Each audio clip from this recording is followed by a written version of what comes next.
I never thought I'd find myself standing alone in the rain outside a luxury resort, watching my husband drive away with his family while trying to hold back tears. But let me start from the beginning.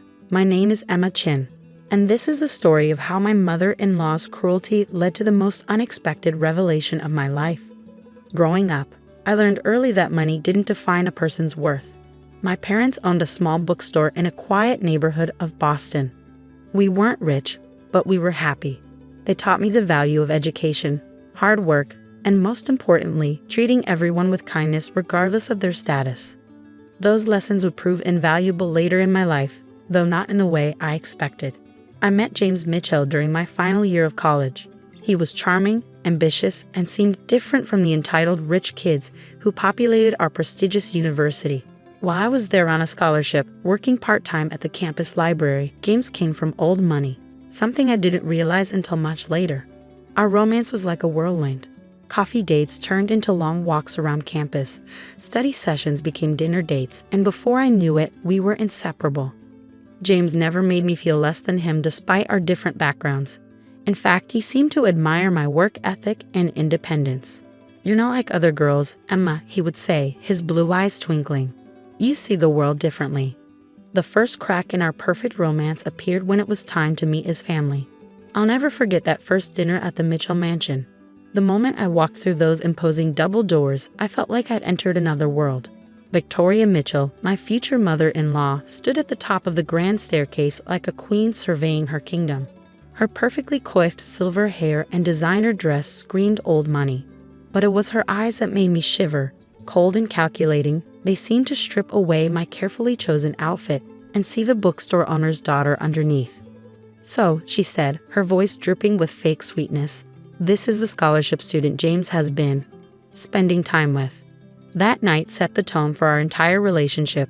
No matter what I did, no matter how hard I tried, I was never good enough in Victoria's eyes. When James proposed 6 months later, her disapproval became even more apparent. "Really, James," I overheard her saying one day, "there are so many suitable girls from good families. What will people say?" But James stood firm, and we got married in a beautiful ceremony. Though Victoria managed to make her disappointment known in every detail she controlled. "At least let me plan the wedding," she had insisted. "We need to make it presentable." The years that followed were a delicate balance. James's work as a corporate lawyer kept him busy, and I threw myself into building my own career, working my way up from junior editor to senior editor at a prestigious publishing house. Victoria took every opportunity to remind me that I didn't belong in their world. Which brings me to last week, when James announced we'd been invited to join the annual Mitchell family vacation at the prestigious Aurora Grand Resort and Spa in the Berkshires. "It'll be different this time," James promised, seeing my hesitation. "Mom's been better lately, and it's a chance for everyone to bond." I wanted to believe him, I really did. So I packed my bags, took time off work, and tried to stay positive. The resort was everything you'd expect from a place where rooms cost more per night than some people's monthly rent.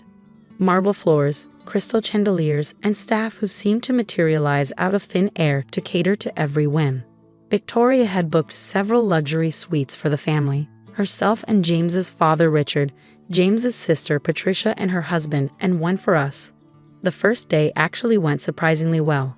We had a family dinner in one of the resort's exclusive restaurants, and Victoria even complimented my dress. Though she couldn't resist adding, "It's amazing what they can do with department store fashion these days." The real trouble started the next morning. I was sitting by the pool, reading a manuscript for work, when I overheard Victoria and Patricia talking at the nearby cabana. "Did you see what she's wearing?" Patricia's voice carried clearly across the space. "That swimsuit looks like it's from Target." Victoria's reply made my blood run cold. "Don't worry, dear. I have a plan to fix this embarrassment once and for all." I should have known then that something was coming, but I didn't expect it to happen at dinner that night. Victoria had arranged for us to eat at Les Ciel, the resort's most exclusive restaurant. As we were being seated, she made a show of looking at my outfit, a simple but elegant black dress. "Oh dear," she said loudly enough for nearby tables to hear. "I'm so sorry, Emma. But this restaurant has a strict dress code, designer attire only. Perhaps you could eat in the casual dining room instead." I felt my face flush as heads turned toward our table. My dress is perfectly appropriate, I said quietly, trying to maintain my dignity. Victoria's eyes gleamed with malice. James, darling, surely you see that Emma is out of her element here. This is a family tradition, and some people simply don't understand our standards. I looked at James, waiting for him to defend me. He shifted uncomfortably in his seat, looking between me and his mother. Maybe Mom has a point, Emma. We don't want to make a scene. His words hit me like a physical blow. 5 years of marriage, and he still couldn't stand up to his mother. I stood up slowly, my hands shaking. I see, I said, my voice barely above a whisper. Well, I wouldn't want to embarrass anyone with my presence. Victoria smiled triumphantly. Perfect. James, why don't you help Emma pack her things? She can take a cab back to the city. We'll enjoy the rest of our family vacation properly. I waited for anyone, to object. Patricia smirked. Her husband suddenly became very interested in his menu, and Richard, my father-in-law, just sighed and looked away. As for James, he just sat there, avoiding my eyes. That's how I found myself standing in the rain outside the resort, watching James drive away after helping me with my bags. He had mumbled something about calling me later, about how I should understand that family traditions were important, about how maybe next year would be better. I was about to call for a cab when a sleek black car pulled up, and a distinguished-looking man in his 60s stepped out, holding an umbrella. Miss Chen, he said, looking concerned. I'm Robert Sterling, the owner of Aurora Grand. Would you mind joining me for a conversation in my office? There seems to be a situation we need to discuss. Little did I know that conversation would change everything. As I followed Robert Sterling through the grand lobby, I couldn't help but notice how the staff's demeanor changed when they saw him. Their polite smiles transformed into genuine respect, and several even bowed slightly as we passed. Despite my emotional turmoil, I found myself curious about why the owner of such a prestigious resort would take an interest in my situation. His office was exactly what you'd expect from someone of his position. Elegant mahogany furniture, floor-to-ceiling windows overlooking the mountains, and walls lined with awards and photographs. But what caught my eye was a familiar face in one of the largest photos. My grandfather, Jonathan Chen, standing next to a younger Robert Sterling. Please have a seat, Miss Chen, Robert said kindly, gesturing to a plush leather chair. Or should I say, Ms. Jonathan Chen's granddaughter. I sat down slowly, my mind racing. You knew my grandfather. Robert's eyes softened with what looked like nostalgia. Knew him? Emma, your grandfather was my mentor and closest friend for over 30 years. He was also the original investor in Aurora Grand Resort. My hands began to shake as the implications of his words sank in.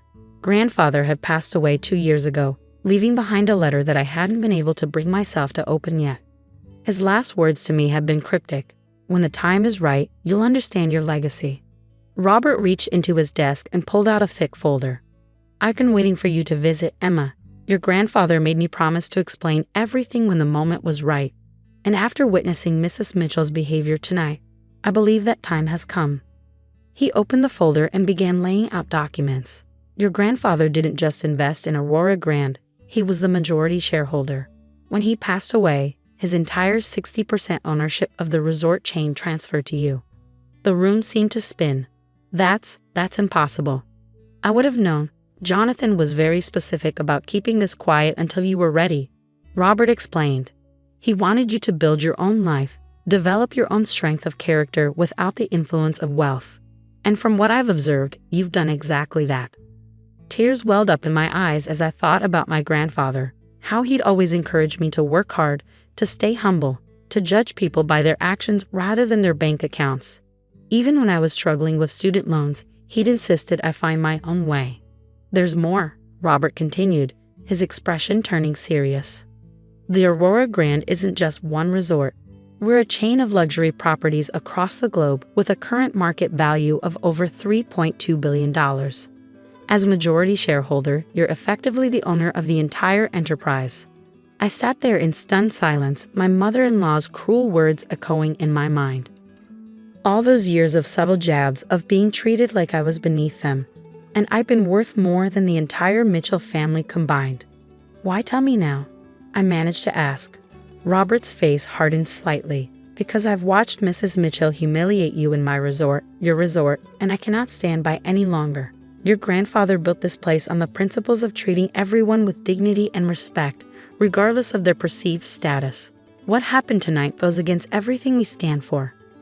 As if on cue, there was a knock at the door. Robert's assistant entered, looking concerned. Mr. Sterling, Mrs. Mitchell is demanding to speak with you. She's quite insistent. Robert looked at me questioningly. I took a deep breath, straightened my spine, and nodded. Show her in. Victoria Mitchell burst into the office like a storm cloud, her designer dress slightly disheveled from her haste. Mr. Sterling, I demand to know why my son's wife is in your office instead of leaving the premises as requested. We have been loyal patrons of Aurora Grand for decades, and I won't have our family vacation ruined by... She stopped abruptly as Robert stood up, his expression stern. Mrs. Mitchell, I believe it's time you understood exactly who you've been speaking to. Allow me to introduce Emma Chen Mitchell, majority owner of Aurora Grand Resorts International. Victoria's face went through a remarkable series of expressions: disbelief, shock, horror, and finally a sickly attempt at a smile. There must be some mistake. No mistake, I said quietly, finding my voice. Though I'm curious, does the dress code at Les Seal still apply to the owner? Victoria sank into a chair, her legs seemingly unable to hold her up. But you're just an editor. James said your family owned a bookstore. They do, I confirmed. And I'm proud of that bookstore and everything my parents taught me about hard work and kindness. Something you might want to learn about, Victoria. Just then, my phone buzzed with a text from James. Mom says there's some kind of situation. Where are you? What's going on? I showed the message to Robert, who smiled knowingly. Shall we move this conversation to the presidential suite? I believe we have some family matters to discuss. 20 minutes later, I stood in the largest suite I'd ever seen, looking out over the moonlit mountains. Behind me, the Mitchell family filed in one by one: James, Patricia, their father Richard, and a very pale Victoria. James rushed to me, his face a mix of confusion and concern. Emma, what's going on? Mom's not making any sense. I turned to face them all, feeling stronger than I ever had. Let me tell you a story about my grandfather, Jonathan Chen, and the legacy he built. The next hour was one I'll never forget. I watched as the mighty Mitchell family's world turned upside down. James sat in shocked silence as Robert explained the extent of my ownership. Patricia's smirk disappeared entirely when she learned that her favorite vacation spots in Aspen and the Maldives were also part of my portfolio. Richard, interestingly, just nodded as if something finally made sense. But it was Victoria's reaction that truly surprised me. As the truth sank in, she didn't rage or try to backpedal. Instead, she did something I'd never seen before. She cried. All these years, she whispered, more to herself than anyone else. All these years I've been treating you like I was beneath you. I finished for her. Like I wasn't good enough for your son, your family, or your precious social circle. James finally found his voice. Emma, I don't know what to say. Why didn't you tell me? I turned to him, feeling a strange mix of love and disappointment. I didn't know until tonight. But would it have made a difference, James? Would you have stood up to your mother if you'd known I was wealthy? Because if money is what it takes to earn respect in this family, then we have bigger problems than I thought. The room fell silent as my words hung in the air. Even Victoria stopped crying, looking at her hands as if seeing them for the first time. Robert cleared his throat. I'll leave you to discuss this as a family. Emma, we can meet tomorrow to go over the details of your position on the board. As he headed toward the door, he paused and turned back. Oh, and Mrs. Mitchell. The dress code at Les Seal has always been elegant attire. We've never had a designer-only policy. We don't believe in discriminating based on labels, something your daughter-in-law's grandfather insisted upon when he founded this resort. The door clicked shut behind him, leaving me alone with the Mitchells and the weight of everything that had just been revealed. What happened next would either break this family apart forever or force us to rebuild on a foundation of genuine respect and understanding. Looking at their shocked faces, I realized the true value of my grandfather's legacy wasn't in the billions of dollars or the luxury resorts. It was in the lesson he'd wanted me to learn and now teach. True worth isn't found in a bank account or a designer label. but in how you treat others when you think they have nothing to offer you. The real question was, were the Mitchells ready to learn this lesson? The silence in the presidential suite stretched on for what felt like hours. James was the first to break it, running his hands through his hair. A nervous habit I come to recognize over our years together. "I've been such a fool," he said quietly, his voice thick with emotion. "All these years watching Mom treat you like this, and I let it happen." Victoria stood up suddenly, smoothing her designer dress with trembling hands. "I should go. Clearly, I've made quite enough of a mess tonight." "Sit down, Mother," James said with unexpected firmness. For the first time in our marriage, I heard him speak to her without that underlying note of deference. "We're going to have this conversation as a family. All of it." Victoria sank back into her chair, looking smaller somehow without her usual air of superiority. Patricia, who had been uncharacteristically quiet, spoke up. "So all this time, while we were judging you, looking down on you," she laughed, but it wasn't her usual mocking laugh. "God, we must have looked so ridiculous to you." "I didn't know," I reminded her, "about any of this. And that's the point, isn't it? You treated me badly because you thought I was poor. Would it have been okay if I actually was?" Richard, who had been silent until now, cleared his throat. "No," he said simply. "No, it wouldn't have been." He turned to Victoria, and for the first time, I saw real anger in his eyes. "This has gone on long enough, Victoria. What you did tonight, what you've been doing for years, it stops now." Victoria looked at her husband in shock. "Richard, I let this happen too," he continued. "I stood by and watched you torture our daughter-in-law because, what? She didn't come from money, because her parents own a bookstore instead of a hedge fund." He stood up and walked to the window, his shoulders tense. "My father was a janitor, Victoria, or have you forgotten that?" The room fell silent again. I'd never known this about Richard.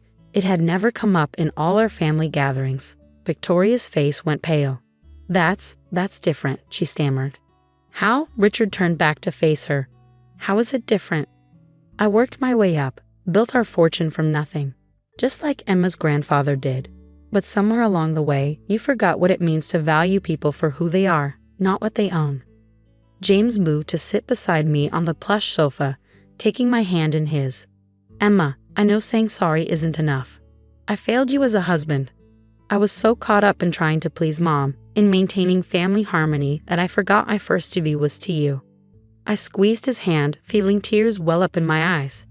"You did fail me, James. Every time you stayed silent, every time you told me to just ignore it or keep the peace. It hurt. It hurt so much." Victoria made a small sound, almost like a sob. "I did that. I made my own son hurt his wife because of your prejudice. I finished for her. Your need to feel superior. Your belief that money and status are what make a person worthy of respect." Standing up, I walked over to where Victoria sat and knelt in front of her chair, looking into her eyes. "Do you know what my grandfather taught me, Victoria? He taught me that true class isn't about how much money you have or what brands you wear. It's about how you treat people, especially people you think can't do anything for you." Victoria's carefully made-up face crumpled. "How can you even look at me right now, after everything I've done?" "Because I choose to be better than what you taught your children," I said quietly. "Because holding on to hate only hurts me in the end." Patricia stood up abruptly. "I need to apologize too. I followed Mom's lead, treated you horribly, and for what? Because it made me feel important. God, I've been awful." The night stretched on as we talked, really talked, for the first time in 5 years. There were tears, confessions, and painful truths laid bare. Richard shared stories about his humble beginnings, about falling in love with Victoria when she was a debutante and he was just a young man with big dreams. James talked about his shame at never standing up for me, his fear of disrupting the family dynamic. As dawn began to paint the sky in soft pinks and golds, Robert Sterling returned to the suite with breakfast and a stack of documents. "I hope you don't mind," he said, smiling warmly, "but I thought we might want to discuss the future over some food." Over croissants and coffee, Robert explained more about my grandfather's legacy. The Aurora Grand wasn't just a chain of luxury resorts. It was built on a foundation of ethical business practices, employee welfare, and community support.